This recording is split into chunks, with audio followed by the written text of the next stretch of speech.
भाई ने आया है हमारा गीत सुनने के लिए।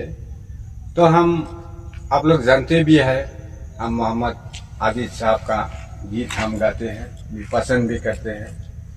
लेकिन आप लोगों का पसंद होगा ये गीत, तो आप लोग सुनिए। दोस्तों मेरे दोस्तों का गीत मैं गाता हूँ। चल आओ मैं तुमको बुलाता हूँ। दोस्तों का गीत मैं गाता हूँ।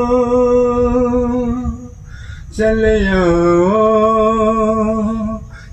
आओ मैं तुमको बुलाता हूँ। धन्यवाद।